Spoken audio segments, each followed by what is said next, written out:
The diesel generator made a loud noise, waking the sleeping bodyguards. The bodyguards on shift duty peeked around cautiously. Seeing the boss speaking privately with the captain, they tactfully retreated to their posts. Some grumbled as they went downstairs, but upon seeing the two, they quickly fell silent and hurriedly retreated. Everyone's expressions were somewhat ambiguous. Was the boss secretly meeting their captain in the middle of the night?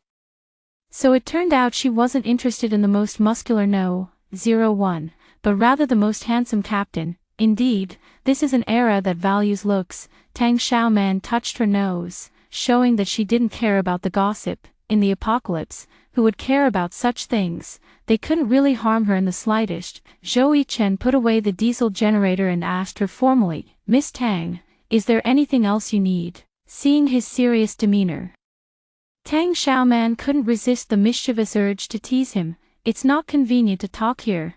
How about we go to my room?" The man immediately looked as if facing a formidable enemy. A man and a woman alone together in the middle of the night. That's not appropriate. Tang Xiaoman made a reasonable concession. "How about we go to your room then?" Zhou Chen's face turned red, and he took a step back, his eyes filled with wariness. Tang Xiaoman, she was just teasing him. It's not like she would actually do anything to him. TSK, this guy is too uptight, can't take a joke. She had no choice but to ask for his opinion. "Where do you think would be a suitable place to talk?" The two entered Tang Xiaoman's private storage room, which contained only 1 ton of diesel, so the smell wasn't as overpowering. Tang Xiaoman turned on the light, and the storage room instantly brightened. Zhou Chen was momentarily stunned when he saw the abundance of supplies. Without explanation, Tang Xiaoman rummaged through the piled-up supplies and handed Zhou Chen a nail gun. "Can you modify this gun to increase its range and power?" Zhou Chen is a retired Special Forces soldier. He is very familiar with the structure of firearms and should be able to disassemble and assemble them proficiently. After examining the nail gun in his hand several times, his tone became somewhat serious. "This is the nail gun with the longest range, 10 meters. The steel nails can cause serious harm to the human body. This is already a very dangerous weapon, but Tang Xiaoman had higher demands. 10 meters isn't far enough. After the modifications, it should ideally reach 20 meters. Zhou Chen looked up at her. Tang Xiaoman stared back at him and repeated, "Do you understand what I mean?" After a moment, Zhou Chen replied, "Understood, Miss Tang." Tang Xiaoman nodded in satisfaction and patted him on the shoulder. "Don't worry. I won't use it for evil, just for self-defense. I don't provoke others unless they provoke me. If others provoke me, I'll eliminate them root and branch." Tang Xiaoman fell asleep in the early hours of the morning and woke up to find it was already past 9. She let out a wail as if her flesh were being cut, immediately rolling off the bed and rushing into the bathroom. 10 minutes later, she emerged feeling refreshed, without even stopping for breakfast. She hurried downstairs in a frenzy and drove straight to the nearest bank. The gold and silver bars and bricks in the bank were much more affordable than those in jewelry stores.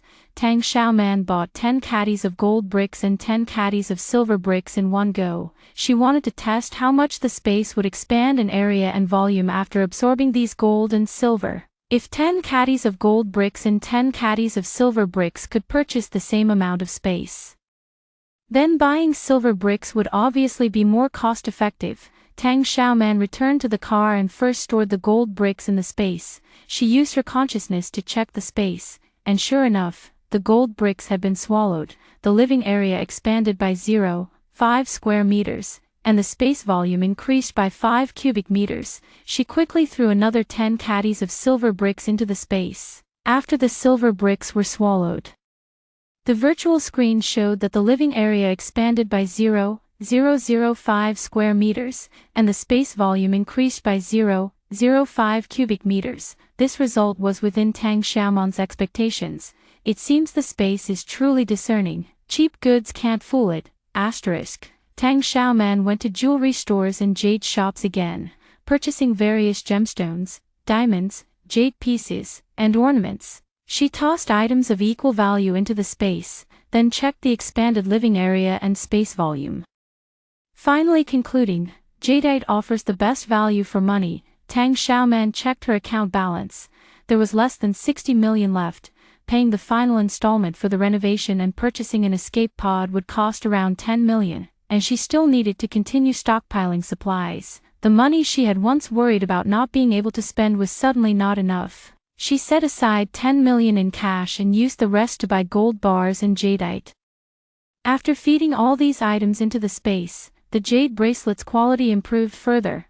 What had started as a low-grade bean-grade jade transformed into a glossy glutinous-grade jade, with even greater transparency. She entered the space and found the virtual screen displaying a countdown of 3 hours. This meant that her daily time limit in the space had now been extended to 3 hours. The living area expanded by 13 square meters, now totaling 97 square meters.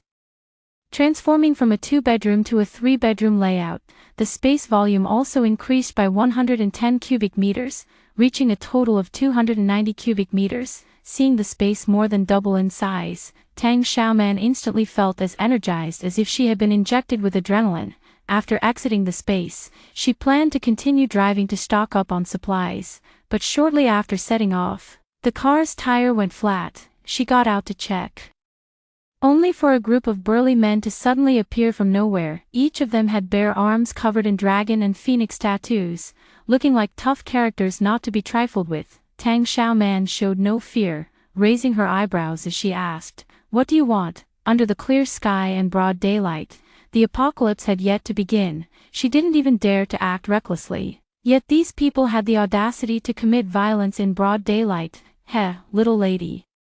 You shouldn't have messed with the wrong person. Someone wants to teach you a lesson."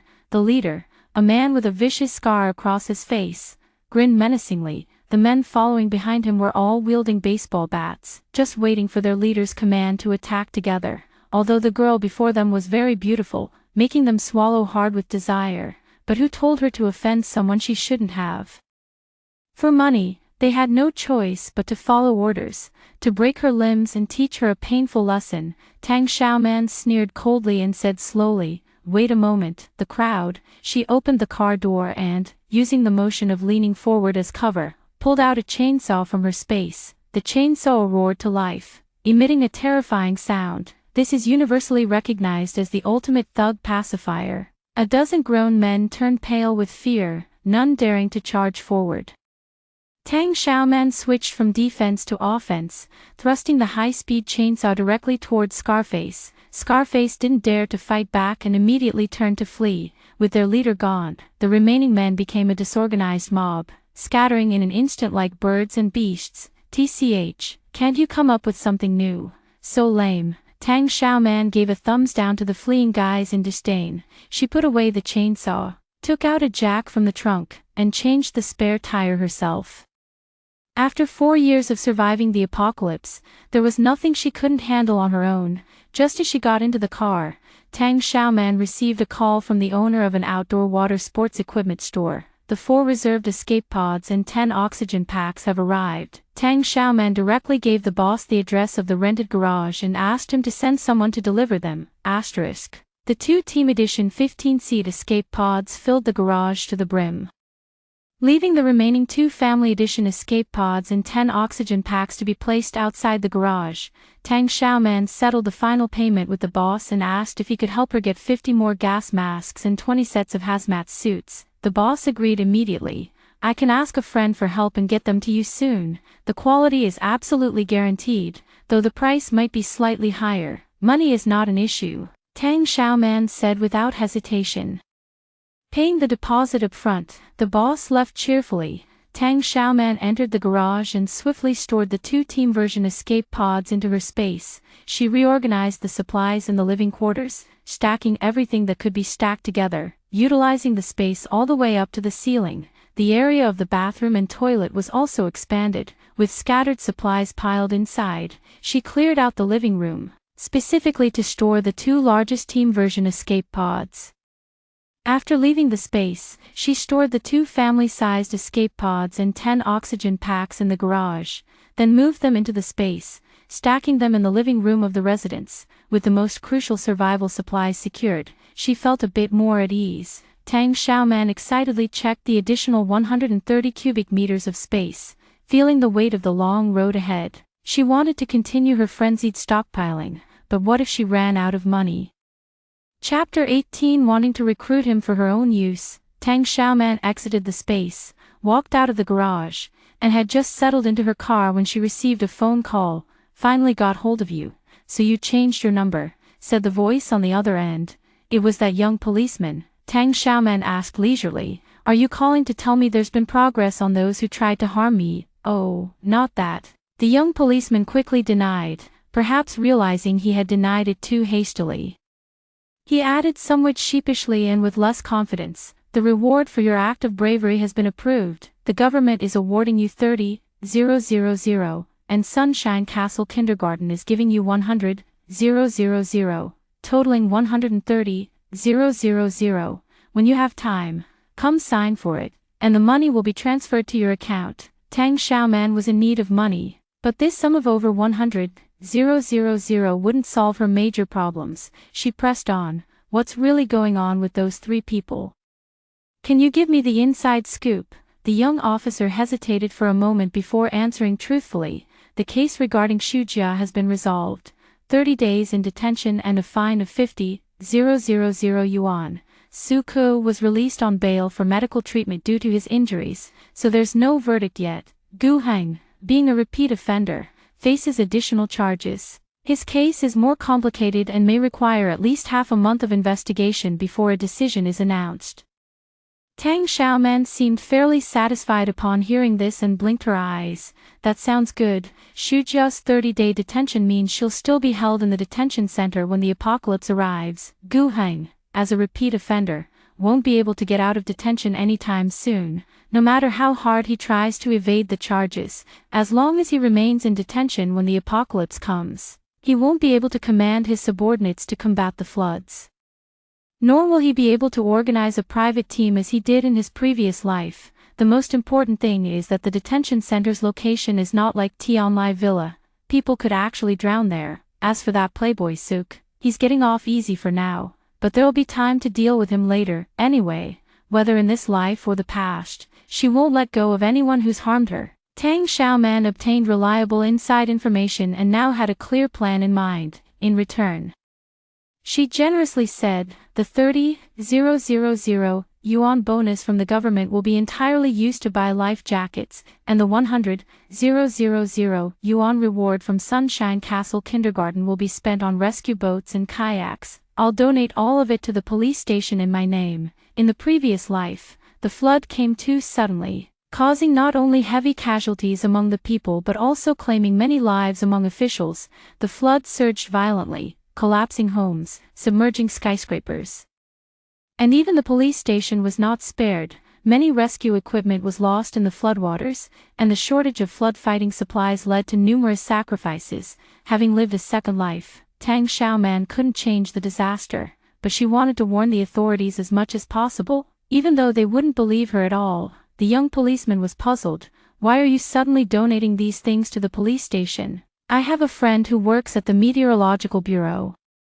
He predicts a severe flood in 20 days. I'm donating flood relief supplies to be stored at the highest elevation police headquarters, just in case it gets flooded," Tang Xiaoman suggested earnestly. The young policeman couldn't help but laugh. "If the Meteorological Bureau really had such a forecast, we would have been notified long ago." Although he didn't believe it, he still agreed to report the donation and its requirements to his superior. As she hung up the phone, Tang Xiaoman added, "From the supplies I donated, take out 5 extra life jackets, 1 assault boat, and 1 kayak for yourself. Keep them at home as backups." Having crossed paths with this young policeman, she wanted to help where she could, considering it a way to foster goodwill. The young policeman repeatedly declined but ultimately had no choice but to accept her kind gesture. Although he believed these items stored at home would never be of any use, Tang Xiaoman had just completed the donation procedures when she received a call from Lu Jingming. "The medical equipment, medicines, and vaccines you requested have all arrived." Tang Xiaoman's eyes lit up as she said, "Bring them to my garage." Lu Jingming personally directed the movers to unload a truck full of medical supplies, nearly filling the entire garage. Tang Xiaoman thanked him. "Thank you for taking time off to help me deliver the goods." Lu Jingming hesitated as if wanting to say something but swallowed his words, smiling lightly instead. "It was nothing." As Tang Xiaoman saw him about to leave, she called out to him, "You know Gu Heng has already been arrested, right?" Lu Jingming was taken aback and blurted out, "When did this happen?" Tang Xiaoman raised an eyebrow. "You're his personal doctor, and you didn't even know about this." Lu Jingming explained the situation. "Mr. Gu suddenly gave me time off without giving any reason, nor did he say when he should return to work." Tang Xiaoman suddenly realized, "Because I saved Shan Shan, he was afraid you might side with me, so he temporarily put you on leave. He was worried you'd tip me off." Truly the mind of a petty man. Seeing Lu Jingming ask for the reason, she recounted in detail how Gu Heng and the Su family had colluded multiple times to harm her. Lu Jingming listened in stunned silence, several times wanting to interrupt her, but seeing her righteous indignation, he swallowed the words on the tip of his tongue. Tang Xiaoman finally finished speaking and then asked Lu Jingming angrily, "What do you think of yourself as a boss?" Lu Jingming, "To be honest, today they sent over a dozen people again, threatening to break my arms and legs in the street. Although they didn't succeed, I will never forgive Gu Heng." Tang Xiaoman crossed her arms and glared at him. Lu Jingming steadied himself and declared, "If Mr. Gu really did this, he has gone too far. So why are you still working for him?" Tang Xiaoman asked. The apocalypse was coming soon, and surviving alone without the protection of a team would be extremely difficult. If Lu Jingming were abandoned by the Gu and Su families, he and Shanshan would face a tragic fate, likely unable to hold on for long. After her rebirth, Tang Xiaoman had altered the course of many events. She didn't want the father and daughter of the Lu family to become casualties of the butterfly effect. In his previous life, Lu Jingming was expelled from the team by Gu Heng and met a tragic end because he refused to have her organs harvested for transplantation to Su Rou. Tang Xiaoman owed him a favor and admired his integrity. Wanting to recruit him for her own use, after considering for a while, Lu Jingming replied, "I'll go back and check. If it's really as you said, I will never assist a villain in doing evil." After Lu Jingming left, Tang Xiaoman closed the garage and stored all the medical supplies into her space. Metal medical instruments without expiration dates were all piled up in the living room, while disposable medical devices with expiration dates were stored in the space. All kinds of medicines, vaccines, and 20 boxes of condoms in various sizes were placed into the space. The virtual screen displayed that the remaining space was 110 cubic meters. Tang Xiaoman looked at the vast empty space, rubbing her hands together eagerly, wishing she could immediately fill it all with supplies, but she had almost no money left in her hands. She was worrying about how to get money to stock up on supplies when the property bureau called. She could now collect the property deed. After obtaining the property deed, Tang Xiaoman was immediately invited to join the Tianlai Villa homeowners group chat, officially becoming one of the property owners. She immediately called Huakai to thank him and used this as an excuse to invite him to dinner. Huakai has been thriving in business lately, successfully taking over several major projects from the Gu group. While Gu Heng remains detained with no means to fight back, with his pockets full, his mood is naturally excellent. Seeing Tang Xiaoman calling, he promptly answered the phone. "Hey, my sweetheart." Wakai's tone carried a hint of flirtation, clearly riding high. "Miss me already? I thought you'd completely forgotten about me." Chapter 19. This time you came personally. Tang Xiaoman could tell from Huakai's infuriating tone that he had been gaining the upper hand in business recently, not only because of the crucial commercial intelligence she provided to support the whole group, but also because Gu Heng had been detained twice, directly impacting the decision-making adjustments at the top level of the Gu group. Now, the whole group was gradually showing signs of completely overpowering the Gu group. Tang Xiaoman didn't waste words and directly dangled the bait. "I've got the property deed, and I've become your neighbor. Let me treat young Master Hua to a meal." "Good, you set the time and place." Having tasted a big sweet reward last time, Huakai had no reason to refuse. Meeting again, Huakai looked at Tang Xiaoman with more admiration and took the opportunity to flatter her. "I heard you fought 3 thugs single-handedly and became the heroic woman everyone in Tianlai Villa is talking about. Who would have thought? When did you learn such impressive skills?" Tang Xiaoman was very modest. "Oh, it was nothing, just luck." Huakai didn't take it seriously either, always feeling that the rumors were untrue or that there was more to the story. The only thing he truly cared about was, "What good news have you brought me this time?" Tang Xiaoman revealed an enigmatic smile. I have a surefire business deal. Would young Master Hu be interested in investing? Wu Kai's eyes lit up, showing great interest. I'm all ears. It's a secret for now. Tang Xiaoman blinked her eyes. Wu Kai, seeing that she had sufficiently piqued his interest, Tang Xiaoman finally revealed her purpose. As long as young Master Hu invests 100 million with me, I'll return double the principal in 3 months. How about it? Wu Kai's eyelids twitched. His businessman's intuition told him there was a catch. Is there really such a thing as a guaranteed profit in this world? Doubling your principal in just 3 months? Could this be a Ponzi scheme? Dare I ask, young Master Hu, was the 100 million you spent last time worth it? Tang Xiaoman seized the moment to press further.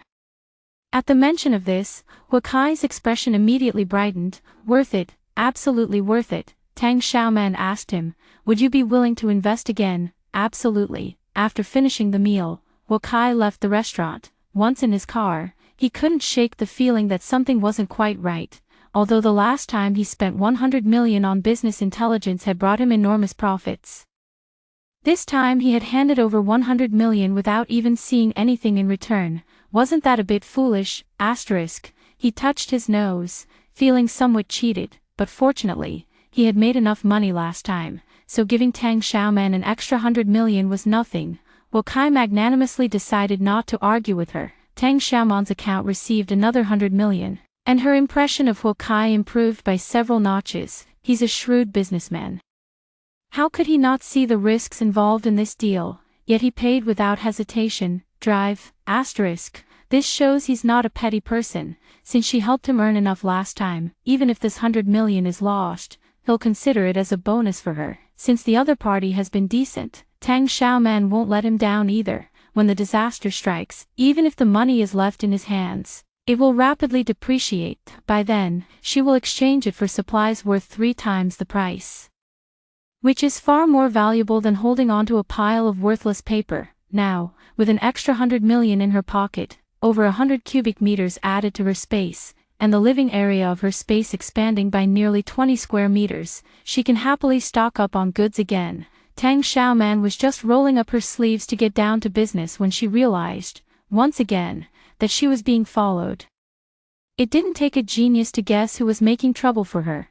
It had to be either the Gu family or the Su family. Tang Xiaoman, utterly fed up, decided to flex her muscles. She called Zhou Chen and said, send me 5 of your toughest bodyguards. 15 minutes later, a 7-seater business van pulled up at Tang Xiaoman's parking spot. The doors opened and closed as Zhou Chen personally arrived with 5 male bodyguards. Tang Xiaoman glanced at the numbered badges they wore, which ranged from 01 to 05. It seemed the bodyguard's strength was indeed proportional to their size. Zhou Chen approached quickly with a team of bodyguards and asked, Miss Tang, are you all right? Tang Xiaoman glanced at the rearview mirror. The tail had disappeared. Of course, they might have just gone into hiding temporarily, waiting to reappear and cause trouble when she was alone. Tang Xiaoman wasn't afraid of these people, but she really didn't want to waste her precious time and energy on them. After all, she had already hired bodyguards, and it was time to put them to use when needed.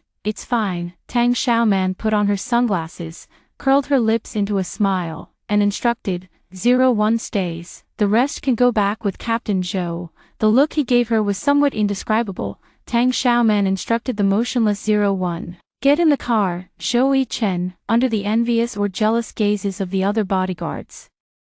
01 walked over stiffly, his movements awkward and uncoordinated. Miss Tang, I'll drive, he volunteered promptly. Without hesitation, Tang Xiaoman got out and moved to the passenger seat. She took the opportunity to survey her surroundings. Those who had been following her were indeed nowhere to be seen. Presumably, the hidden minions had been intimidated by her security team and had slipped away to report to their master, likely to regroup and devise a new strategy. Trying to play tough with her, they'd better have the skills to back it up. 01 focused intently on driving, keeping his eyes fixed straight ahead. His cheeks remained flushed, and his heart pounded uncontrollably. Now he was certain the boss had taken a liking to him, and being chosen publicly, even outshining Captain Zhou, only confirmed it. Amid a faint sense of pride, a quiet worry nagged at him. Would his sudden prominence invite envy and resentment? But that wasn't the real issue. The real question was, if the boss made a move, should he give in? 01 was troubled all the way until the car drove into the food street. Stop the car. Tang Xiaoman suddenly spoke up. 01 braked and secretly glanced at her out of the corner of his eye. You can get out now, Tang Xiaoman said, confirming that those tails were no longer following them, and she was ready to send 01 away. 01 didn't quite understand what she meant. Tang Xiaoman smiled at him slightly. I suddenly feel like driving myself to go shopping. You can take a taxi back. She rummaged through his things to find his salary card number and transferred him a hefty sum for the fare. 01's expression stiffened a bit. What exactly did the boss mean by this? When he got into the taxi, he finally understood his boss's intention. She was deliberately finding an excuse to transfer money to him. Faced with the olive branch extended by his boss, should he respond in kind? In the end, he decided to hold firm to his principles. After all, his skills were strong enough, and he was confident he could pass the assessment competition. He didn't need to rely on selling his looks to stay. He wanted his boss to know that he wasn't a casual man. Tang Xiaoman drove into the food street herself and began frantically stockpiling delicacies, all kinds of freshly fried skewers, various freshly baked pastries, and an array of on-the-spot cooked dishes were packed into lunchboxes, carried to the car, and then stored in the space. Steamed perch, black fish soup, astragalus chicken soup, braised pork knuckle rice, seafood with dipping sauce, grilled steak, stir-fried shrimp slices, scallion braised sea cucumber, wine-fermented duck, braised turtle, oil-drizzled silver carp, sweet soy duck pieces, braised pork elbow, and yellow braised fish, braised oxtail in clay pot, braised squab, sweet and sour pork with pineapple, garlic spare ribs, sautéed 3 delicacies, potatoes, eggplants, and peppers, stir-fried celery with chili, tender tofu with oyster sauce, honey-glazed chicken wings, bao zi meat, braised pork belly, beef brisket with mushrooms, beef brisket with curry and potatoes, smoked fish, soy-braised beef, pan-fried shredded pancake with scallion oil, donkey meat pancake, black pepper chicken leg rice, mackerel dumplings, multigrain pancake, stir-fried rice with fatty beef, large pot of mutton soup, Crucian carp in milky broth, steamed chicken with lingji mushrooms, mutton stew with fleece flower root, pork knuckle with ginkgo nuts, ginseng chicken in clay pot, 8 treasure fermented black beans. Tang Xiaoman prepared 5 portions of each dish, packed them up, carried them to the car, and stored them steaming hot in her space. Since some dishes required time to cook, she continued shopping after paying, stopping to sample ready-made delicacies along the way. When the time was about right, she doubled back to pick up the freshly prepared thick soup and steamed fish. Tang Xiaoman spent the entire afternoon at the food street, wishing she could move the whole street into her space. With each payment made and each delicacy stored in her space, her haul was bountiful. Until the sky darkened, she was too exhausted to walk any further and her stomach was completely full. Only then did she reluctantly end the battle. She called Zhou Chen and asked him to arrange for bodyguards to pick her up. Still sending 01 over. Zhou Chen's tone was polite yet distant. Tang Xiaoman specified, this time, come in person, I have something to discuss with you alone. Chapter 20. Few words from an honest man. Tang Xiaoman had always wanted to have a long talk with Zhou Chen. However, her schedule was too tight, so the only chance they had to talk alone was last night. Tang Xiaoman had no intention of returning to the club, so she could use her break time to discuss the next steps of their plan with Zhou Chen. Her car had just left the food street when shadows began to stir in the darkness. It seemed they could no longer hold back, waiting only for her to leave the bustling food street before making their move. Zhou Chen got out of the ride-hailing car and waited for Tang Xiaoman at the agreed location. I'll drive, he said as he approached.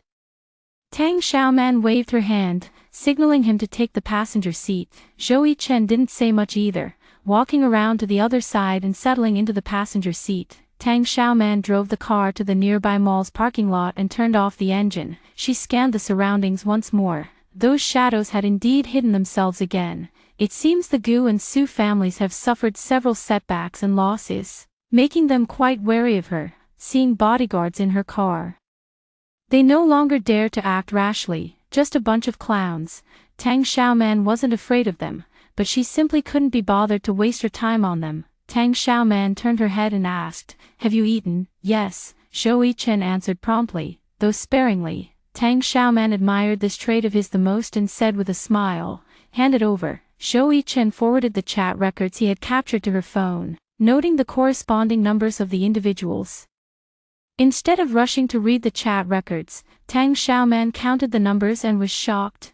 9. Apart from Zhou Yichen, she had hired a total of 15 bodyguards. She offered these 15 bodyguards high salaries, with the sole requirement being solitary individuals. Among them, having no immediate family members and being unmarried were mandatory conditions, while having no partner was a flexible requirement. In other words, even if they originally had partners, as long as they immediately declared a breakup, they would meet the criteria. After all, they weren't monks and were at the prime of their youth, so having partners was perfectly normal. But when the apocalypse comes, a partner could become an unpredictable factor that holds them back. If they can abandon their partner for a high salary, it proves the partner is dispensable. If they still can't resist sneaking around, it shows they can't let go. When the apocalypse arrives, they might secretly abandon their post to rescue their partner or carry out unauthorized rescue operations. Tang Xiaoman had limited energy and resources, so she could only focus on taking care of her own team and couldn't attend to everyone they cared for in every possible way. That's why she offered salaries dozens of times higher than the market rate to hire loner bodyguards. Otherwise, with bodyguards being a dime a dozen, would she really be burning money for no reason? She insisted on installing surveillance in the bodyguards' dormitories to further verify whether they truly had no attachments. Those who frequently fiddled with their phones became prime suspects. Tang Xiaoman didn't have time to monitor the footage, nor was it appropriate for her to spy on the male bodyguards' dorm, so she assigned Zhou Yichen the task of supervising the dormitories. Zhou Yichen secretly observed the surveillance footage for several days and had basically identified the suspects. Today, he conducted a surprise inspection of their phones and indeed discovered that 9 of them were still maintaining private contact with their romantic partners. After a moment of contemplation, Tang Xiaoman made a decision. Tomorrow, you'll have individual talks with these 9 people. For those who truly can't let go, settle their wages and let them go. After handling the matter, Tang Xiaoman glanced at Zhou Yichen sitting rigidly beside her and couldn't help but laugh. "We're just having a casual chat in the car. No need to be so formal." Zhou Yichen was always meticulous. "It's a habit, can't change it. In the military, one must stand and sit with proper posture." He had long developed muscle memory and couldn't break the habits formed over years. "All right." Tang Xiaoman expressed understanding and respect, then asked, "How's the progress on modifying the diesel generator and nail gun?" "All done." Zhou Yichen never failed to impress her, always delivering with remarkable efficiency. Tang Xiaoman was somewhat surprised. "All done already, in just one day? That's way too exaggerated of him." Zhou Yichen mistook her surprise for doubt and patted the bulging canvas bag he carried with him. "This is the modified nail gun. As for the soundproofing equipment for the diesel generator, it'll be easier to install and demonstrate back at the club." Tang Xiaoman took Zhou Yichen to a nearby shooting range. The modified nail gun showed double the improvement in both speed and range, which left her very satisfied. Zhou Yichen watched as she didn't miss a single shot, a flicker of surprise flashing through his dark eyes. Her marksmanship was unexpectedly good, although a nail gun couldn't be considered proper firearms. Her posture while holding it was remarkably skilled. Tang Xiaoman was extremely satisfied and decided to keep this modified nail gun as her self-defense weapon. "How are the strategic supplies you were supposed to prepare coming along?" she asked again. Zhou Yichen replied, "The deposit has been paid, and we should receive the goods within 3 days." Tang Xiaoman was astonished by his efficiency. It was almost more terrifying than hers. It had taken her 4 years of surviving the apocalypse to become this desperate for resources. How could a retired soldier from peaceful times be so hardworking? Tang Xiaoman treasured him like a rare find, afraid he might slip away. "Do your best, and I won't treat you unfairly." Zhou Yichen glanced at her but didn't respond. "What's the plan for the club tonight?" Tang Xiaoman asked again. Zhou Chen replied. 01 is responsible for training and management. Tang Xiaoman nodded and didn't forget to reassure him. In my eyes, you are the most outstanding team leader.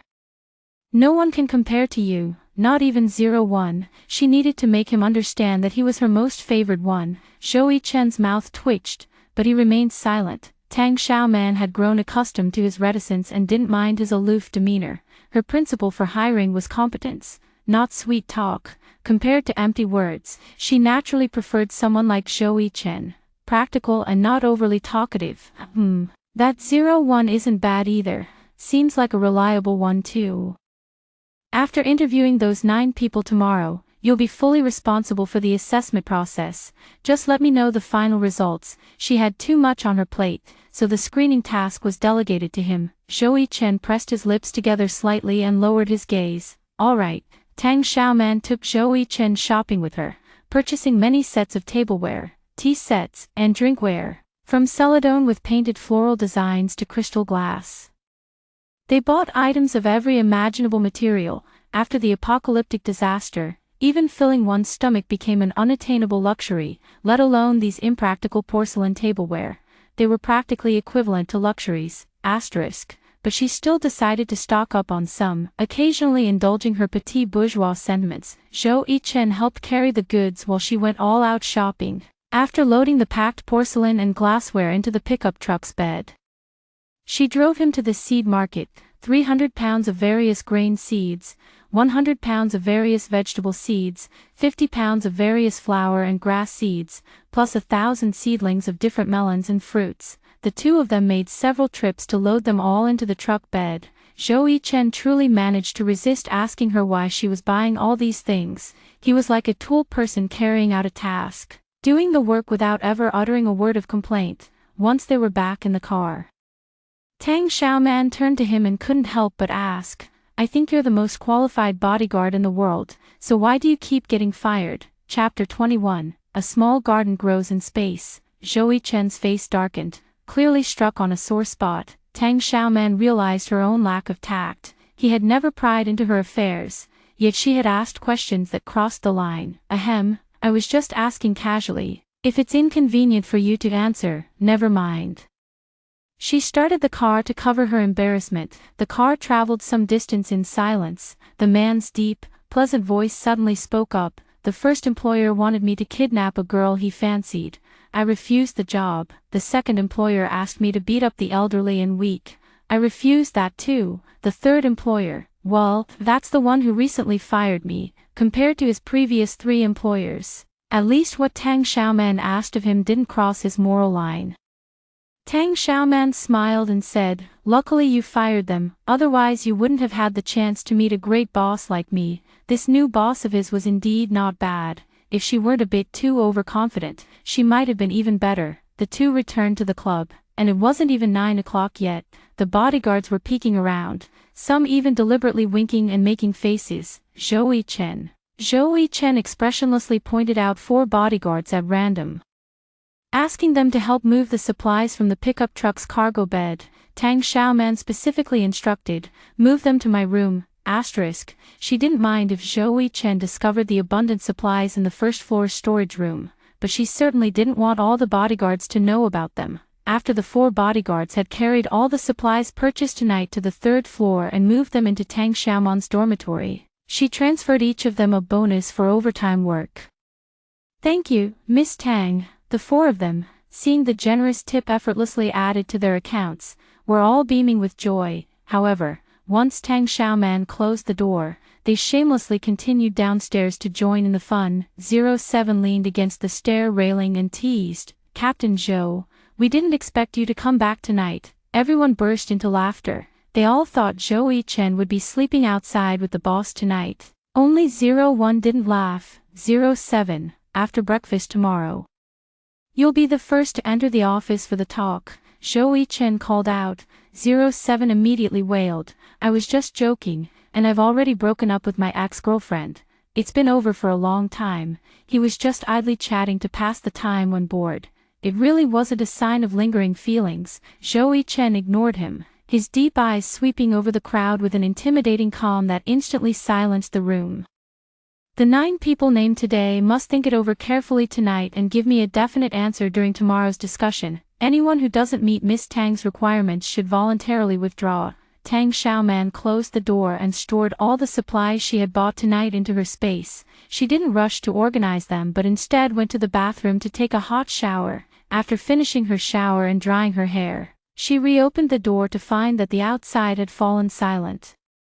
Wearing her pajamas, she tiptoed downstairs. A dark figure suddenly darted out, startling Tang Xiaoman. Upon closer inspection, she realized it was Fu Bao. Fu Bao happily circled around her, rubbing against her legs and raising its front paws, begging to be picked up. Shif. Tang Xiaoman made a gesture for silence. Fu Bao immediately quieted down, its round eyes staring at her. Tang Xiaoman patted its furry head and said, "Follow me." She opened the storage room on the first floor and walked in. With Fu Bao following closely behind, Tang Xiaoman closed the door behind them and turned on the light, illuminating a room filled to the brim with supplies. Fu Bao sniffed here and wandered there, full of curiosity. All the supplies in this storage room were stockpiled by Tang Xiaoman, including a ton of diesel and various bulky, heavy items that took up a lot of space. A while ago, her space was tight, so she temporarily unloaded these items here to continue hoarding more supplies. Now, by feeding her space with gold, silver, jewelry, and jade ornaments, she has gained an additional 17 square meters of living space and 140 cubic meters of storage capacity, making it no problem at all to accommodate these items again. Although moving everything back into the space took up some room, the hardships of her past life had left her feeling insecure, and she couldn't shake the thought that keeping the supplies in her space and carrying them with her was the safer option.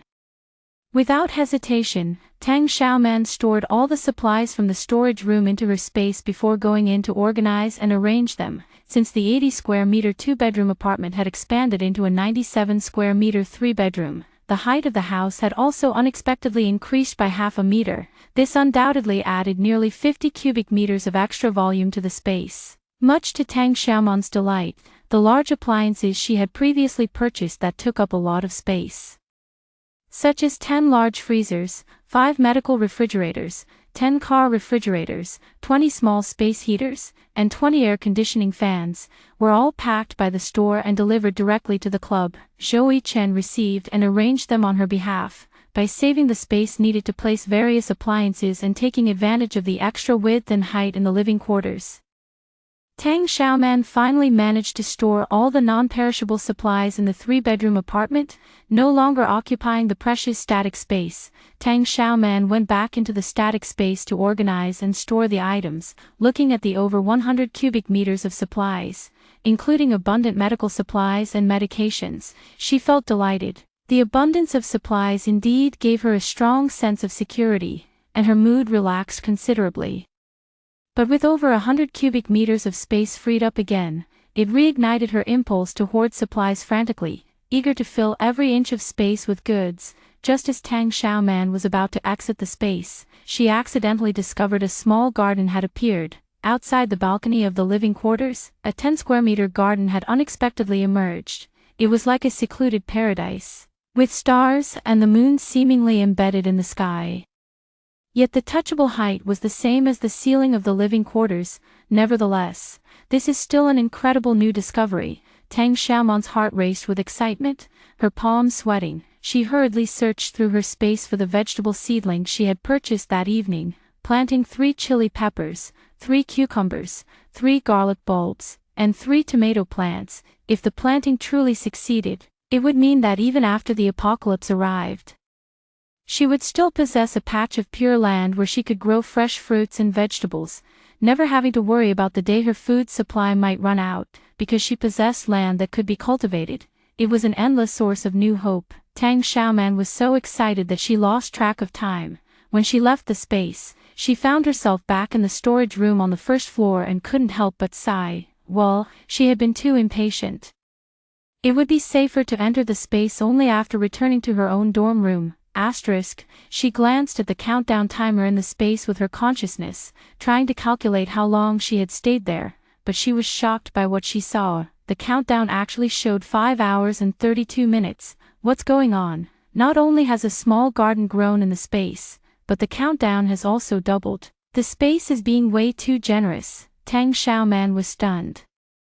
Unable to believe such a double stroke of good fortune, she instinctively pinched herself, felt the pain, and then burst into laughter 3 times.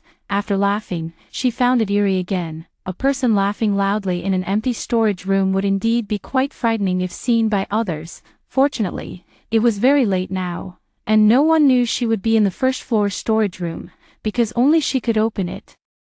Tang Xiaoman steadied herself and had just reached the door to open it when she suddenly froze. Wait, where's Fubao? She remembered Fubao had followed her in, so why had it disappeared? Tang Xiaoman scanned the empty storage room several times, certain there was nowhere a dog could hide. How could a perfectly good dog just vanish into thin air? Had it followed her into the space? That can't be right. Once she leaves the space, it shouldn't be able to sustain living beings. Tang Xiaoman grew anxious and called out several times, Fu Bao, woof, woof. Fu Bao's response came from outside the door. Fu Bao actually got out. How did it get out? Tang Xiaoman quickly reached out and turned the lock handle. Click. The door opened at her touch. Tang Xiaoman, she remembered locking the door after entering the storage room. Why did it open with just a push? Alarm bells rang in her head, before she could figure it out. She saw a strikingly handsome face with sharp features appear right in front of her. Before she could scream, the other person spoke first, asking, "What are you doing in there?" Chapter 22. Are you going to silence me? Tang Xiaoman almost screamed as if she had seen a ghost. With a whoosh, Fubao darted into the storage room, circled around her a few times, and wagged its tail frantically. Tang Xiaoman swallowed her scream, steadied herself, and realized the person standing before her was none other than Zhou Chen. When did you come over? No, wait, when did you get into my storage room? No, that's not it either. How do you even have the key to my storage room? She asked warily. Zhou Chen's gaze at her was somewhat inscrutable. I heard Fubao's cries and came to check. When I realized it was locked inside the storage room, I opened the door. He revealed his lock-picking tool. It was just an ordinary piece of wire. Tang Xiaoman was stunned. He even had this skill. Could it be that before becoming a special forces soldier, he had a side gig as a locksmith? She wanted to ask him what exactly he had seen, but she found herself lacking the courage to voice the question. Could the secret of the space really be exposed just like that? She could barely suppress the urge to silence him permanently. Perhaps the murderous intent in her eyes was too obvious, as Zhou Chen involuntarily took a step back. The brothers are all watching outside, he warned, then pressed his lips together, his gaze wary as he stared at Tang Xiaoman. Tang Xiaoman steadied herself and indeed saw several heads peeking out from different spots. She's going to be furious. These guys aren't sleeping. They're all hiding here eavesdropping. Too much free time. Tomorrow she'll increase the training intensity by 2 levels. Let's see if they still have the energy to gossip about nonsense. Tang Xiaoman, seething with anger, suddenly reached out and grabbed Zhou Chen, forcibly dragging him into the storage room. Bang! The storage room door slammed shut, followed by the click of the lock turning. Fu Bao, woo-woo, why did the master only take the captain inside and leave it locked outside? It was scratching at the door, incessantly scratching at the door. The storage room erupted into chaos in an instant. The bodyguards who had been hiding in the shadows, peeking and poking their heads out, all emerged, men and women alike, opening up a flood of chatter and discussion. The boss dragged Captain Zhou into the dark room by force. Oh my god, could Captain Zhou be forced to? You know what? That can't be. Captain Zhou's skills are incredible. Is there a possibility that Captain Zhou doesn't want to resist? A female bodyguard covered her face and said, Miss Tang came down in her pajamas with her hair down. She must have just taken a shower. She's definitely determined to succeed. Another female bodyguard raised a question. Why not let Captain Zhou go to her room? Why choose the storage room instead? The surroundings fell silent for a moment before 09 dropped a bombshell. Maybe for more excitement? That one remark stirred up a storm. Just as everyone was about to delve into a detailed discussion of how intense the battle inside might have been, 01 walked out with an expressionless face. No loitering. Disperse immediately, and get back to your duties. 01's tone was icy, his gaze fierce. When Zhou Chen was absent, it was 01 who took charge of management, and his authority and presence were not insignificant. Looking at 01's livid expression, everyone exchanged glances, seemingly understanding something. They tactfully saw through but didn't voice it, mainly afraid of getting beaten up. Some made faces, some stuck out their tongues, some gestured, and then scattered in a hubbub. Only Fubao stubbornly remained guarding the door. 01 glanced at the tightly closed storage room door and snorted disdainfully. It seems Captain Zhou has already yielded to Miss Tang. Humph, the supposedly upright Captain Zhou is nothing more than this. Apparently, not every man can remain unswayed by wealth and unyielding to power like I can. He doesn't envy Zhou Chen's position as team leader at all now, because he disdains trading his body for it. As the storage room door closed, Tang Xiaoman pinned Zhou Chen firmly against it. Speak. Why were you following me? Her murderous gaze bore into him, accompanied by the eerie, grating sound of teeth grinding. Zhou Chen calmly scanned the empty room, his tone still composed. I saw you go downstairs, so I followed to ask you to check the noise reduction effect of the diesel generator. Diesel generator. Tang Xiaoman suddenly remembered the task she had assigned to him, and also recalled how exceptionally well he had completed every task she had given him, including modifying the nail gun, asterisk. Her fingers, which had been gripping his neck, loosened slightly, but she remained vigilant. What exactly did you find? I heard Fubao barking in the storage room, so I came to knock on the door. There was no response from you inside, and Fubao kept barking. I was worried something might have happened, so I forced the lock open. Zhou Chen explained. Tang Xiaoman's pupils contracted, sharp as two blades piercing toward him. So, what did you see? Zhou Chen stared at her without evasion. You have supernatural abilities. His directness caught her off guard. No one could have emptied the storage room of so many supplies, including over a ton of diesel barrels and 200 gas canisters, without a trace in an instant. When I opened the door, I only saw Fubao, and you were gone too. Zhou Chen paused here, his voice lowering. Do you possess another dimension? This is the only reasonable explanation. Tang Xiaoman's eyes darkened. This is my secret alone, and I don't want anyone else to know. I didn't tell anyone. Zhou Chen paused at this point, staring into her eyes and asking, are you going to kill me to keep me quiet? Tang Xiaoman, she had never fought Zhou Chen before, but she had seen him in action. He is extremely skilled and his gunplay is incredibly fast. If facing him alone, she wasn't entirely confident of victory. After a moment's consideration, she threatened. Unless you swear never to reveal my secret, I have ways to make you stay silent forever. Zhou Chen didn't hesitate to promise. I swear I won't tell anyone your secret, unless you try to kill me to silence me. Tang Xiaoman, he turned defense into offense and threatened. If you want to kill me to silence me, I'll shout your secret to the whole world before I die. Ha, this guy sure knows how to hold his ground. But Tang Xiaoman believed his threat wasn't baseless. He had the ability and means to carry it out. She released her grip on his neck, patted his shoulder lightly, and forced a smile. As long as you don't betray me, I won't treat you unfairly. In fact, I'll continue to value you. To be honest, the end of the world is coming soon. Not only was she mysterious, but she also acted like a total weirdo. Tang Xiaoman said some words to win people over and then swore earnestly. As long as you follow me wholeheartedly, I promise you'll have meat to eat, wine to drink, and girls to flirt with in the apocalypse. Zhou Chen couldn't take it anymore. Could you let go of me first? Only then did Tang Xiaoman realize that most of her body was still pressing down on him. She had been so nervous that she completely forgot about it, due to the rather large movement just now. Several buttons on her pajama collar came undone, revealing a generous glimpse of spring scenery. Zhou Chen, it was the height of the hottest summer, and through the thin fabric, they could clearly feel each other's body heat and catch each other's scent. Thinking about how she had just been in this posture, pressing down on him to threaten him while maintaining a serious conversation for so long, she couldn't help but feel utterly disheveled in the wind. Tang Xiaoman hastily retreated, fumbling to fasten her buttons. Zhou Chen turned his face away, but his crimson ears were still visible. Tang Xiaoman adjusted her clothes and fixed a piercing gaze on the nervous man. Warning, keep your mouth shut. Don't breathe a word about what happened tonight. I swear I won't tell a soul, unless you plan to silence me permanently. Zhou Chen held firm to his principles. Tang Xiaoman trusted that he was a man of integrity. I won't kill you. The apocalypse is coming, and it's a time when we need capable people.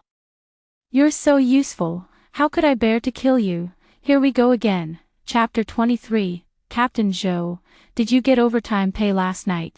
Zhou Chen left the storage room first, followed by Tang Xiaoman. Fu Bao immediately nuzzled up, sniffing its owner continuously, only relaxing after confirming she wasn't hurt. Tang Xiaoman's sharp eyes caught a figure quickly hiding, so she called out, "Who's there? Come out." Zhou Chen. 01 emerged from the corner of the staircase. Tang Xiaoman stared at him and asked, "What are you doing here?" 01 looked thoughtfully at the two of them and replied, "I'd like to discuss tomorrow's training plan with Captain Zhou. He still has unfinished business." Tang Xiaoman declined on Zhou Chen's behalf. "You should go rest first. We can discuss everything tomorrow." With that, she made a gesture to Zhou Chen. Zhou Chen followed her expressionlessly to the newly built temporary storage room. He obediently opened the door and stepped inside. 01 was shocked. Are they planning to change the battlefield and go at it again? Ignoring 01's constipated expression, the two of them entered the storage room one after the other, then closed the door right in front of him. Fu Bao, who was also left outside the door. "Wu Wu, why didn't you take it with you again, master?" The simple storage room built under Zhou Chen's orders was filled with barrels of diesel, gasoline, and gas tanks, along with some strategic supplies he had been instructed to stockpile. Tang Xiaoman was drawn to the camouflage helmets. She bent down to pick one up, unwrapped it, and couldn't help but marvel. "Wow, this helmet even comes with quad-tube night vision goggles. How did you manage to get these? Even comes with Bluetooth headsets and walkie-talkies. That's pretty advanced." She also stocked up on some night vision goggles, but couldn't get the latest quad-tube models. The shop owner said civilian military supply stores couldn't source such new equipment yet. Having headphones and walkie-talkies directly mounted on the helmet is definitely much more convenient than handheld radios. Facing Tang Xiaoman's astonishment, Zhou Chen replied nonchalantly, "Got them through a comrade's connection." Tang Xiaoman smiled with satisfaction. "You've never let me down at critical moments. Truly reliable. From now on, you'll be in charge of procuring strategic equipment and supplies for the team, as long as the quality is up to standard. Price isn't an issue." His only flaw was being too dutiful, which inadvertently led him to uncover her secret. At the thought of her exposed secret, the smile on Tang Xiaoman's face faded slightly. Zhou Chen didn't say much and immediately demonstrated the noise-reducing effect of the diesel generator on the spot. After installing the accompanying noise reduction equipment, the tremendous noise immediately disappeared. Although there was still some sound, it was within an acceptable range. As long as it's not placed in the bedroom, it won't affect normal rest. Zhou Chen completed all the tasks and then glanced at the time on his wrist. It was time to rest. "Miss Tang, do you have any other instructions?" Tang Xiaoman glanced at him, still feeling somewhat uneasy. "Don't you have anything you want to ask me?" "No." Zhou Chen was sparing with his words. Tang Xiaoman thought about it and realized this was indeed in line with his personality. He was never much of a talker to begin with, hardworking, no nonsense, and devoid of curiosity.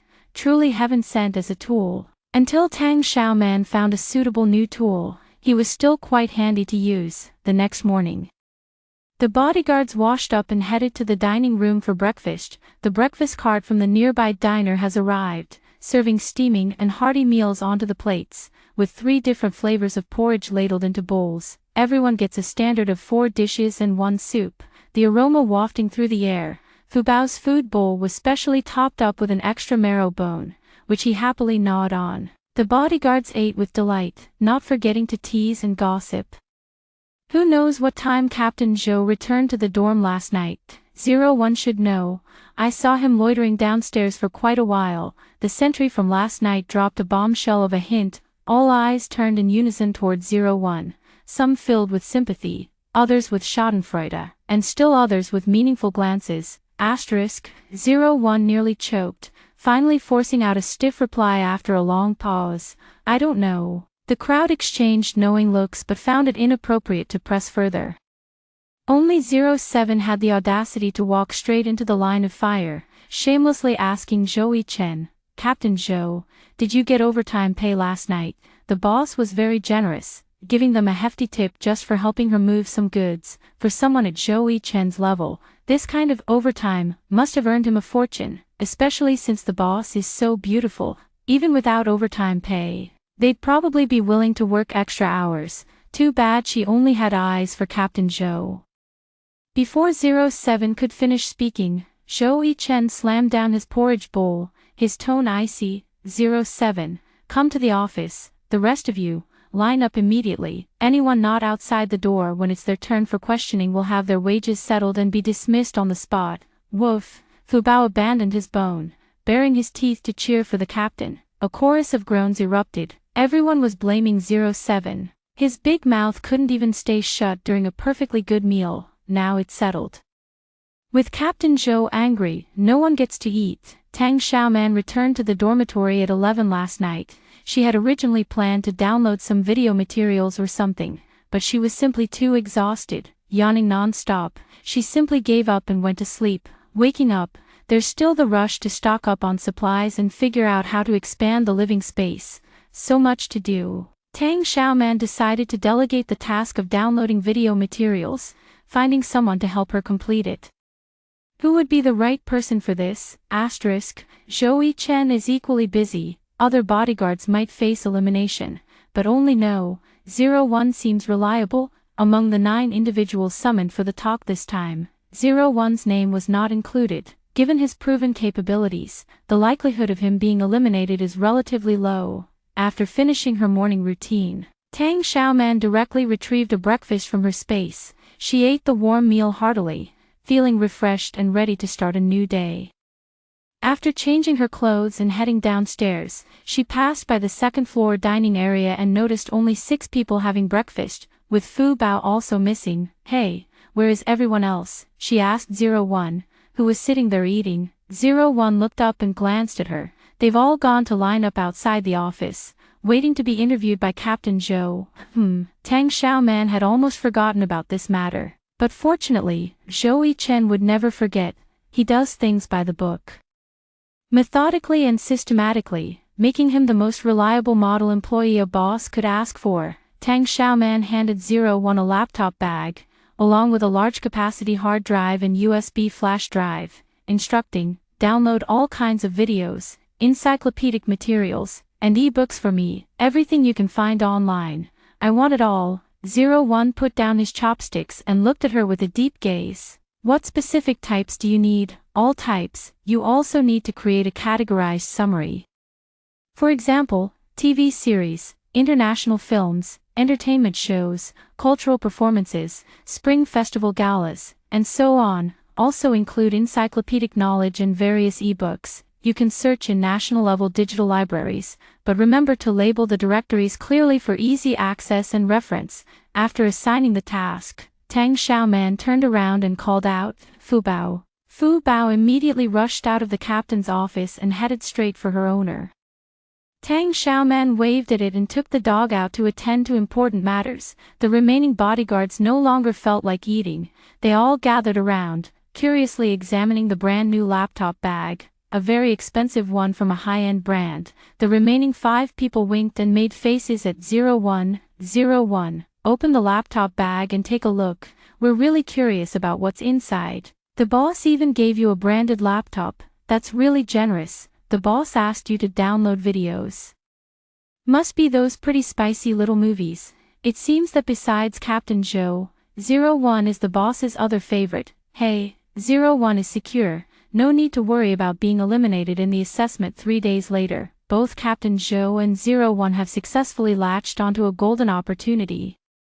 While us unlucky folks still have to live in constant fear, always one misstep away from packing up and leaving. Oh dear, we honest and hardworking ones are truly the unlucky ones. Ouch. The first, "Oh dear," was just whining without cause, while the last, "Ouch," was a genuine cry of pain. 01 punched that "ouch" guy and angrily declared, "I pass assessments with real skills. If you've got the guts, beat me in a fight before running your mouth.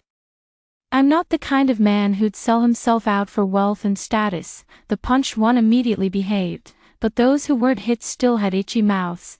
Ah, when you mentioned the kind of man who'd sell himself out for wealth and status, you weren't referring to Captain Joe, were you? 01 coolly snorted. And I'm not the kind of man who enjoys gossiping behind others' backs either. He could never stoop to doing things without principles just to please the boss, unlike Zhou Chen. However, he would still diligently complete the other tasks assigned by the boss.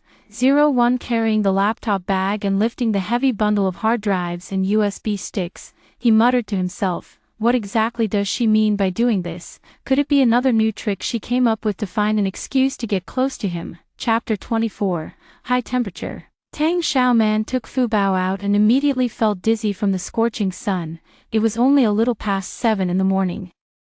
Yet a glaringly large sun had already risen in the sky, with temperatures higher than usual at noon. A faint, wispy vapor floated in the air, and the entire ground felt like a giant griddle placed over a fire, ready to cook pancakes at any moment. Fu Bao whimpered while constantly lifting his paws alternately to ease the burning pain. Tang Xiaoman quickly opened the car door and called for Fu Bao to jump in. She turned the air conditioning to its highest setting, and after about 10 minutes, the temperature inside the car finally dropped. It was the peak of the morning rush hour, and the sudden heat wave startled the crowds heading out, sparking widespread complaints. This is so bizarre. It was perfectly fine when we were having breakfast at home, but stepping outside felt like walking into a furnace. It's only morning and the sun is already this strong. What will noon be like? The weather forecast didn't mention high temperatures today, so why is it so hot? Pedestrians on the street were in chaos, unable to endure the sudden heat wave, either retreating into their cars or seeking shelter in nearby buildings. Soon, the streets were empty of pedestrians, leaving only the occasional passing vehicle. The car radio immediately began broadcasting a high-temperature warning, advising work and school suspensions to prevent heatstroke. Tang Xiaoman remembered that in her previous life, the extreme heat was followed by heavy rain, typhoons, and flash floods. But why had the heat arrived early this time? The scorching heat was the prelude to the world's apocalypse, arriving a full half-month ahead of schedule. Despite the air conditioning blasting cold air inside the car, Tang Xiaoman's palms were still damp with sweat, her heart was pounding, and her eyelids were twitching. With memories of her past life, she realized something had gone wrong. Does the early arrival of high temperatures foretell that the timing of heavy rains, typhoons, and floods will also come earlier? Tang Xiaoman bit her lip and decided to speed up, racing against time. She picked up her phone and dialed the number of the manager in charge of the renovation company. I'm the owner of Tianlai Villa No. 98. May I ask if the renovation is finished? The renovation manager was somewhat surprised. According to the contract, we're scheduled to complete the work tomorrow. Can you finish it today? If you can complete it ahead of schedule without compromising quality, I'm willing to pay extra. Tang Xiaoman deployed her financial prowess. The renovation manager's tone immediately became polite. Well, this is a bit difficult, but we can solve it. I'll send more workers over and try to finish before lunch. After hanging up the phone, Tang Xiaoman didn't hesitate. She directly contacted several quality inspection agencies for renovation materials, as well as specialized institutions for testing explosion-proof glass grades and the explosion-proof and bulletproof levels of building materials, along with a water quality testing center. Originally, these testing agencies required advance appointments, but Tang Xiaoman added an extra 100,000 yuan to each order, and they all changed their policies, agreeing to conduct the inspections at the agreed location at 1:30 p.m. With this matter settled, Tang Xiaoman then drove straight to the electronics mall. This time, she plans to stock up on more appliances and store them in her space for future use. The sudden onset of extreme heat disrupted the lives and work of many, but worse off were those who had lost their freedom, such as Gu Heng. Gu Heng was nearly passing out from the heat in the detention center. When his request to be moved to a room with stronger air conditioning was denied, he couldn't help but curse loudly. The guard, who had long disliked him and was already irritable from the heat, turned off the surveillance cameras and, in a fit of anger, shut off the air conditioning as well. Gu Heng was already unbearably hot, and with the air conditioning turned off, he couldn't stand it for long. Soon, he was gasping like a fish out of water, his head ached from the heat, and he slumped painfully in the bathroom. turning on the faucet to cool down. But the water from the faucet was also hot, instantly. He felt the world spinning around him and collapsed straight onto the steamy bathroom floor. Tang Xiaoman drove the car to the underground parking lot of the mall. After getting out, she didn't turn off the engine. It's too hot. The car's air conditioning can't be turned off. The underground parking lot is cooler than outside, but it still makes you sweat profusely. Fortunately, there's air conditioning in the elevator, making it feel less hot. After taking the elevator to the home appliance store, Tang Xiaoman bought 10 large freezers, 5 medicine refrigerators with batteries, 20 car refrigerators, and 20 air conditioning fans. She left the address of No. 98 Tianlai Villa and took Fubao back to the car. After leaving the mall, she went to an outdoor water sports specialty store. The scorching sun blazed, and the road was so hot it seemed to smoke. Tang Xiaoman, worried that Fubao might burn his paws, took out a large backpack from her space. Fubao crawled into the backpack and was carried into the store by her owner. The shopkeeper brought out 20 newly arrived gas masks and 20 sets of hazmat suits. Tang Xiaoman paid for them and took the items away. Peering into the rearview mirror, she caught sight of a few sneaky dark figures and couldn't help but sneer. Even in this scorching heat, they haven't forgotten to tail me. How professional. With Fu Bao guarding her, she couldn't be bothered to pay attention to these small fry and continued with her main task, buying gold bars at the bank. Let's go. Hospital, ICU ward. After 4 hours of emergency treatment, Gu Heng, who had suffered from heatstroke, finally regained his life. Old Mrs. Gu, with tears streaming down her face, hugged her grandson and cried her heart out. My poor dear grandson, you've suffered so much. It's all because of that damned Tang Xiaoman. She's ruined you. Su Ro stood delicately by the side, wiping her tears, and sobbed. Sister went too far this time. It's one thing for her to target me, another to go after Su Ku, and even sending Shujia to prison, but I never imagined she could be so heartless as to want a Hang's life. Old Mrs. Gu shuddered and abruptly stopped crying. She wiped her tears, as if suddenly realizing something. Could it be that Tang Xiaoman bribed the officers, deliberately trying to kill a Hang? How utterly vicious! Su Cheng and Lu Yakin stood by, one excited and the other embarrassed upon hearing the words. That wretched girl actually dared to attack Ah Heng. We should really get rid of this troublemaker. Su Cheng wished he had never fathered Tang Xiaoman as his daughter. Lu Yakin couldn't help but sigh. I never imagined Xiaoman could be so vicious. Truly unbelievable. At first, she targeted a Ku, then a Ro, and now she's directly attempting to harm her own fiancé.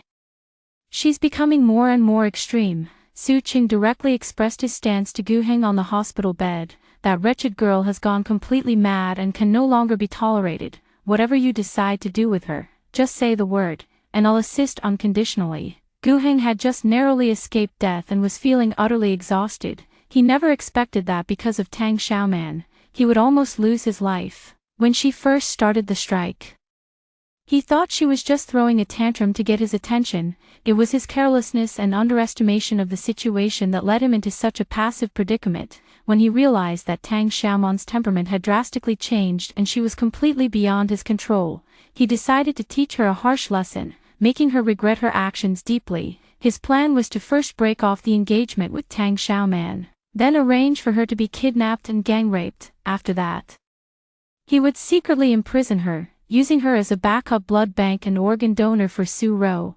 But before her death, he would definitely secretly register their marriage, because only by becoming legally recognized spouses could the Su family obtain full inheritance rights to the Tang group. The inheritance of the Tang family should rightfully belong to Su Ro. Tang Xiaoman is unworthy of it, yet he never expected Tang Xiaoman to be so formidable. Both groups of people he sent out failed, and he ended up being arrested and thrown back into jail. Again, the scorching heat today nearly cost him his life. If it weren't for the strong connections of the Gu family, he would have already died from heat stroke by now. At this thought, Gu Heng felt a lingering fear. Now he didn't dare to underestimate Tang Xiaoman in the slightest. Give me Tang Xiaoman's new phone number. I need to talk to her, Gu Heng said. Chapter 25. What a pity. Achoo. Tang Xiaoman rubbed her nose. Who was cursing her? All morning, she had braved the scorching heat, rushing between 5 banks to purchase gold bricks worth a total of 50 million. Carrying the dog back to the car, she then stored the newly purchased gold bars into her space. The virtual screen in the space displayed an 18 square meter expansion of the living area, now totaling 115 square meters. The small 3-room apartment had transformed into a spacious 3-room unit, with an additional bathroom in the master bedroom. The double living rooms became more expansive, and the bathroom and kitchen areas grew larger. The ceiling height increased by 10 centimeters, and the luxury level of the interior decor also rose a notch. The garden area expanded by 8 square meters, now totaling 18 square meters, and its height seemed to have multiplied several times over. It was daytime, and the space operated on parallel time with the outside world. The sun shone brightly. With the temperature perpetually maintained at the most comfortable 25 degrees Celsius, the volume of the space increased by 100 cubic units, totaling 340 cubic units, leaving nearly 2/3 of it empty. Tang Xiaoman's eyelids twitched uncontrollably. Why did she feel like this space was just a money-devouring beast? 50 million thrown in, the space grew larger and emptier, making her only want to fill it with even more money. Once filled, she then wanted to spend even more money on gold, silver, jewelry, and jade ornaments to feed it, hoping it would expand into an even larger space. Tang Xiaoman's heart was filled with excitement and mixed emotions as she checked the seedlings planted in the garden. Their growth was thriving, noticeably taller by a significant margin. It seemed the garden's soil was exceptionally fertile, with the plants growing several times faster than in ordinary soil. Tang Xiaoman glanced at the space's countdown again. No way. Rubbing her eyes, she looked once more to ensure she wasn't seeing things. The space's duration had extended by another 3 hours, now showing a countdown of 8 hours and 32 minutes. Oh, does the space really gain 3 hours every day? If this continues, wouldn't she be able to live in the space for a long time? As soon as this thought arose in her mind, she felt something was off. After careful consideration, she finally understood. It's not that the space gains 3 hours of time every day, but rather that 3 hours of time can be accumulated daily. If she doesn't linger in the space, she can save up the 3 hours of time each day. When the space first opened, the daily stay time was only 1 hour. Later, it increased to 2 hours by feeding it gold, silver, jewelry, and jade ornaments. After she fed it more gold bricks, the time increased to 3 hours. And any unused time could be carried over and accumulated daily. Although it wasn't as pleasantly surprising as she had imagined, the outcome still exceeded Tang Xiaoman's expectations. Having settled the space matter, Tang Xiaoman noticed it was already past noon. The weather was too hot, and she didn't want to get out of the car, so she took out a seafood with black pepper chicken rice from the space, along with a spare rib rice for Fubao. The two of them, a human and a dog, had their meal in the car. After lunch, Tang Xiaoman wasn't in a hurry to get back to work. Instead, she took out a vanilla-flavored ice cream and savored it slowly. While enjoying the delicious ice cream, she was planning her afternoon schedule when a phone call came in. Considering that many of her current tasks required communication, she answered the call promptly. Tang Xiaoman. Gu Heng's weak voice came through the phone receiver. Tang Xiaoman frowned at the sound of his voice, her alarm bells ringing instantly. Weren't you locked up in detention? How can you still call me? Could even detention not hold him? Or had he pulled strings again and managed to get bailed out successfully? I got heatstroke and almost lost my life. Are you happy now? Gu Heng's weak voice carried a hint of gritted teeth. Tang Xiaoman couldn't help but sigh upon hearing this. Not dead. What a pity. Tang Xiaoman, you never loved me at all. Have you been pretending all this time? Gu Heng refused to give up. Tang Xiaoman's smile faded, her tone laced with sarcasm. Did you ever show me a shred of sincerity? How dare you demand what you yourself never offered? Gu Heng wanted to retort but found himself at a loss for words. The phone once again transmitted Su Ro's delicate and fragile voice. Sister, have you misunderstood me? Actually, Heng and I are completely innocent. It's not what you think. I wish you two would stay together forever and never bother me again. Tang Xiaoman interrupted her. Su Ro's voice grew even more aggrieved. Sister, please stop being angry. Today, Heng almost lost his life. Could you please show mercy and let him go? As long as you're willing to sign the letter of understanding, I won't sign it." Tang Xiaoman's tone was extremely firm as she raised an eyebrow and said, "Go ahead and call the police on me, huh, idiot." She hung up the phone and blocked the number in one swift motion, glancing at the time.